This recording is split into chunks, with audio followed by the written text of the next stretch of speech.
é a criação coletiva? Antes da criação, em geral, quando vamos olhar, vem você, ou eu, ou qualquer indivíduo. Esse indivíduo, ele tem uma própria perspectiva e ele tem insights. Insights são esses elementos que surgem quando você passa para um novo contexto, come uma comida muito boa, conversa com amigos, assiste televisão, faz qualquer atividade. Depois desse insight, você encontra seus amigos. Ou você fala com seus colegas de trabalho. E o seu chefe chama, vamos conversar, e precisa de uma solução. Quando começa esse elemento, online ou offline, onde eu começo a criar em cima do meu insight, compartilho meu insight, crio uma ideia conjunto, com cada um deles experiências diferentes, aí vamos chegar na criação coletiva.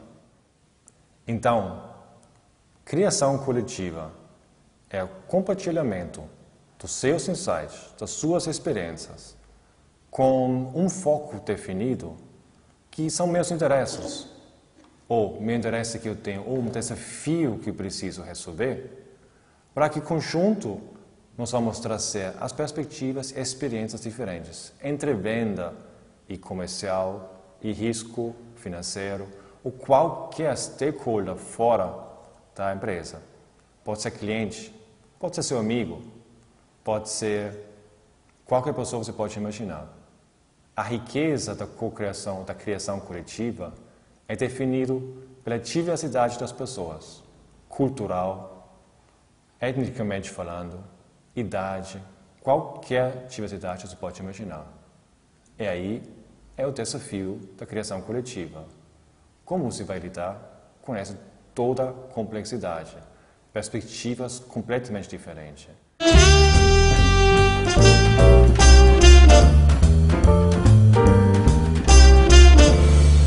Como a criatividade impulsiona a inovação? A inovação é a criação de algo, de qualquer coisa. Uma coisa que gera valor, e não necessariamente valor monetário. Pode ser valor para mim, para minha esposa, para meus amigos, para a sociedade. Não necessariamente ela precisa acontecer no primeiro mês, no primeiro ano, depois de 3 anos. É um processo longo. Aí entra a criatividade. Para chegar no momento de criação, eu preciso ter várias perspectivas diferentes, várias experiências diferentes, vários insights diferentes. Eu preciso relaxar, aprofundar, inspirar e depois criar. Essas perspectivas múltiplas que essa parte de criatividade leva, ela ajuda para depois concretizar melhor a inovação, em formas diferentes.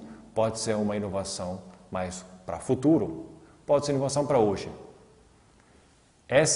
Tudo depende do processo da criatividade. Quanto nós, eu e você, estão abertos para experimentar, para imaginar, para experimentar qualquer coisa nova, visitar novos espaços, ler novos livros, comprar uma revista que você nunca compraria.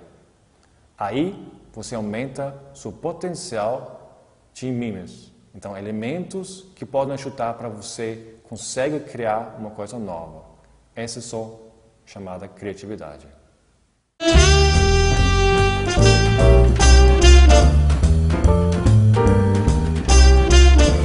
Quando nós estamos falando sobre uma empresa criativa, nós estamos com a premissa que todas as empresas precisam ser criativas.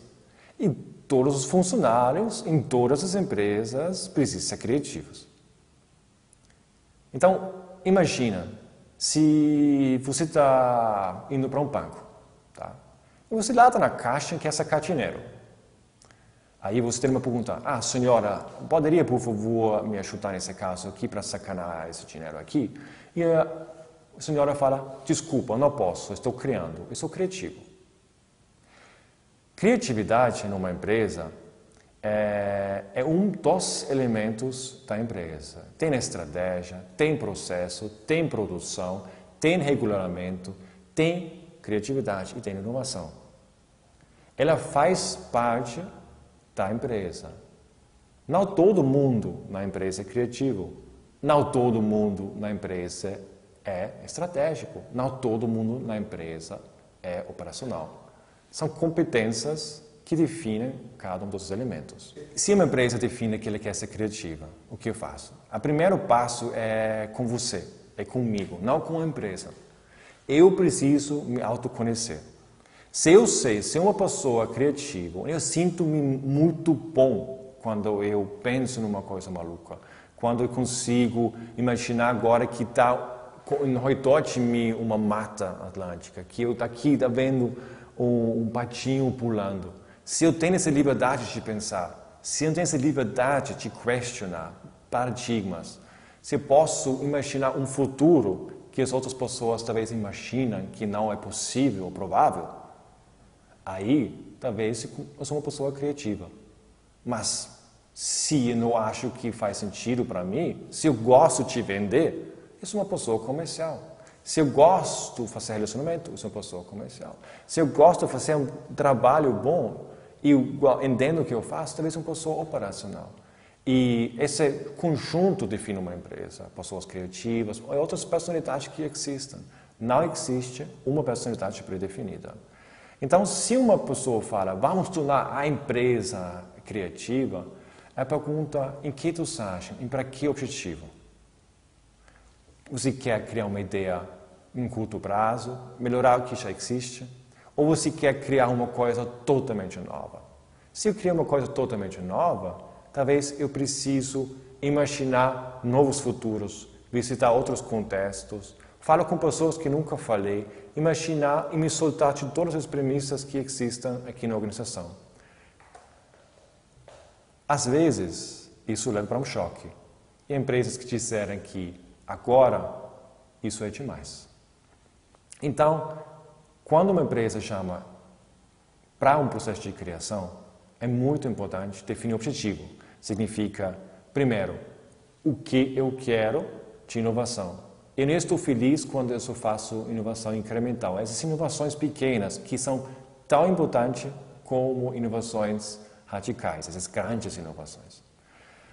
Se eles têm definido isso, eles podem começar a identificar pessoas que sentem-se à vontade de assumir esse risco. Porque criatividade e inovação em uma organização é vinculado diretamente com o risco, porque a pessoa que vai trabalhar com esse assunto vai se expor na sociedade, ou na empresa, ou com amigos. Então, ele precisa ter essa consciência, ele precisa esse compromisso com si mesmo e com a organização para se abrir e experimentar. E se a empresa consegue criar esse ambiente de proteção e a pessoa consegue compreender que ele gosta de trabalhar com isso, ele gostaria de assumir esse risco, e nessa combinação dos dois lados, aí você cria uma empresa de verdade criativa, que consegue entender o contexto próprio, o contexto organizacional, com todos os valores, com todas as necessidades mesmo que eles têm, e as pessoas, os funcionários que compreendem quem eles são, o que eles procuram mesmo. E se esses dois, sem essas influências de eu preciso ser e preciso ser nos dois lados existem, eu consigo criar uma empresa criativa, onde os dois lados são beneficiados e sabem o que eles fazem.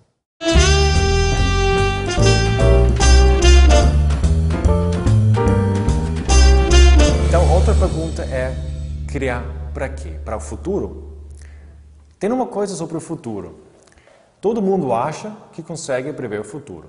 Então, essa coisa como Back to the Future, onde todo mundo acha que nós podemos imaginar perfeitamente o futuro baseado nos elementos conhecidos. O problema é que o futuro vai ser sempre diferente do que você imaginou. E não é uma simplesmente extrapolação que você vivenciou como se era um menino, essa experiência com seu pai, e não simplesmente uma extrapolação dos conhecimentos de hoje, os premissas de hoje, como mobilidade para o futuro, ou, por exemplo, todo mundo vai trabalhar agora colaborativamente. Isso não é simplesmente o futuro. O futuro tem um elemento de não conhecido. E esse elemento de não conhecido, onde está a riqueza, onde nós podemos encontrar grandes novas ideias, onde nós podemos descobrir novas lógicas e modelos de negócio.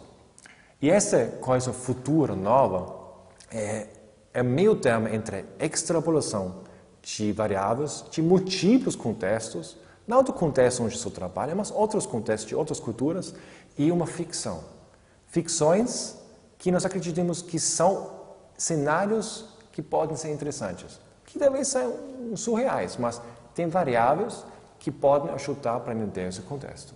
Se nós vamos juntar esses dois, entender essas premissas, aí vamos criar novos contextos sociais, onde nós entendemos como, por exemplo, um produto ele vai ser utilizado, como vão ser os valores, quais ritos, quais símbolos vão existir nessa sociedade futura.